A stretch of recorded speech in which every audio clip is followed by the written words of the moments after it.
বই লিখে ওই বইয়ের উপরে নবীর একটি মিথ্যা ছবি সেখানে ছাপিয়ে দিয়েছিল। ছবি যখন ছাপানো হলো তখন তো মুসলমানরা হইচই পড়ে গিয়েছে। কি ব্যাপার, ১,৫০০ বছর পূর্বে যখন ক্যামেরা আবিষ্কার হয়নি আমাদের নবী তো ফটো পছন্দ করতেন না, নবীর ফটো তারা কোথায় পেল? মুসলমান যখন হইচই পড়ে গিয়েছে তারা তখন হাইকোর্টে মামলা করলো। মামলা করার পর হাইকোর্টের জজ যিনি ছিলেন, তখনকার জামানায় জজ ছিলেন ব্রিটিশ বেঈমান একজন ইংরেজ।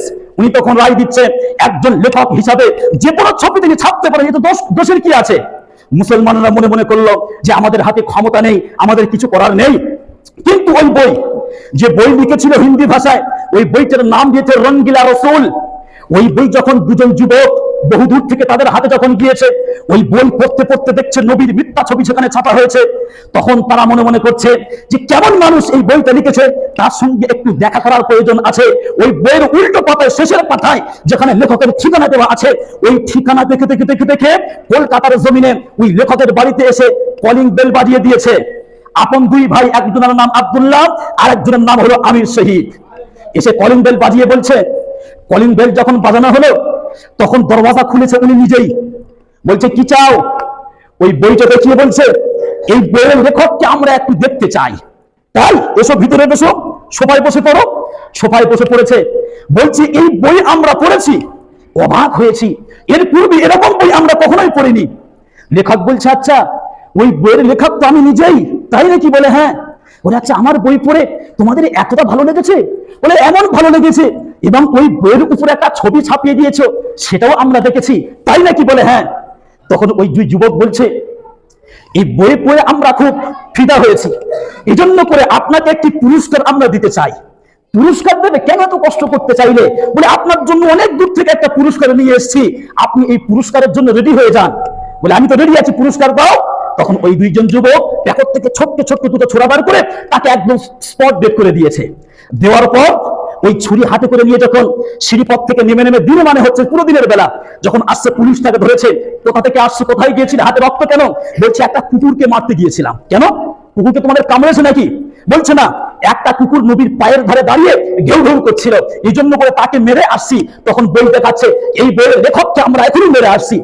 পুলিশ তাদেরকে অ্যারেস্ট করলো। অ্যারেস্ট করে তাদেরকে ফাঁসির রায় দেওয়া হলো কলকাতা থেকে। কলকাতার মুসলমানরা মনে মনে করছে যে কোনো ভাবেই হোক ওই দুইজন যুবককে আমাদের বাঁচাতে হবে।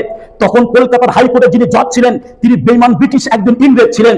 মুসলমানদের কিছু মাথা তারা গিয়ে ওই জজের সঙ্গে গোপন ভাবে তারা আলোচনা করছে, দেখুন কোটি কোটি টাকার সম্পদ, কোটি কোটি টাকার সোনা আমরা আপনাকে দেব, তবে একটা কাজ করতে হবে। কি কাজ? বলে ওই দুইজন যুবককে একটু বাঁচিয়ে দিতে হবে, ফাঁসির রায়কে পাল্টে দিতে হবে। উনি মনে মনে করছে এত বড় সুযোগ ছাড়া যাবে না, যদি আমার চাকরি চলেও যায় এত কোটি টাকার সম্পদ আমার 14 গোষ্ঠী বসে খেতে পারবে।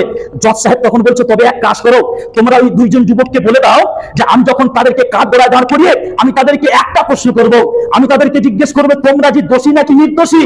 তখন তারা যেন বলে যে আমরা নির্দোষী, এতটুকু তারা বলুক, তারপর বাদবাকি কাজ আমি জজ আমি বুঝে নেব। তখন মুসলমানরা তারা চুপি চুপি গিয়ে ওই দুইজন যুবককে গিয়ে বলছে যে আমরা তোমাদেরকে, তোমাদের দুই ভাইকে বাঁচানোর জন্য আপ্রাণ চেষ্টা আমরা চালিয়ে যাচ্ছি, তবে একটা কথা তোমাকে শুনতে হবে, তোমরা শুনবে তো? বলে হ্যাঁ কান আছে, শুনবো না কেন? বলে যখন তোমাদেরকে কাঠগড়া দাঁড় করিয়ে জিজ্ঞেস করা হবে তোমরা কি দোষী নাকি নির্দোষী, তোমরা এক বাক্যে বলে উঠবে আমরা হলাম নির্দোষী। শুনেছে? মনে থাকবে তো? বলে হ্যাঁ মনে থাকবে। তারপর শুনানির সময় এসে গেল, দুই ভাইকে কাঠগড়া দাঁড় করিয়ে জজ ইংরেজ তাদেরকে জিজ্ঞেস করছে তোমরা কি দোষী নাকি নির্দোষী? তারা তখন চিৎকার করে এক বাক্যায় বলে উঠছে স্যার আমরা দোষী কি নির্দোষী এটা আমরা জানি না, তবে তাকে হত্যা আমরা দুজন মিলেই করেছি।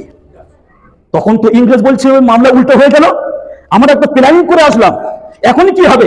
তখন জজ তাদেরকে বাঁচানোর জন্য আরেকটু চালাকি করে বলছেন আচ্ছা তোমাদের তো কখনো মাথা গুললে যেত, কখনো মাথা তোমাদের খারাপ হয়ে যেত, তোমরা হয়তো সেই সময় সেই পরিস্থিতি এসে তাকে মেরে দিয়েছে নাকি?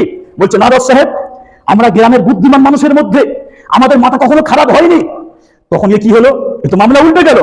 জজ সাহেব আবার একটু চালাকি করে তাদেরকে বোঝাতে চাচ্ছে, বলছে আচ্ছা তোমরা তো নেশাপান করতে, মাঝে মাঝে তো নেশাপান করতে, আর নেশায় অবস্থায় তাকে একটু শায়েস্তা করতে এসেছিলে, মারার ইচ্ছা তোমাদেরকে ছিল না, এমন পরিস্থিতি হয়েছে তাই না? তারা তখন বলছে না জজ সাহেব, আমরা তাকে মারার উদ্দেশ্য করে এসেছিলাম, ঘর থেকে পিতামাতার কাছ থেকে বিদায় নিয়েছি যে আব্বা মা আমরা চলে যাচ্ছি, হাসরের ময়দানে শহীদের আব্বা মা হয়ে তোমরা উঠবে, তোমাদেরকে শহীদের আব্বা মার মর্যাদা দেওয়া হবে, এইরকম আমরা বিদায় নিয়ে এসেছি। তাদের দুজনকে বাঁচানো গেল না, তাদেরকে ফাঁসি দেওয়া হলো। আজও পর্যন্ত কলকাতার ওই পাকসার কাজ, তার পাশে বিরাট একটা কবরস্থান, নাম হলো তার গোবরা কবরস্থান।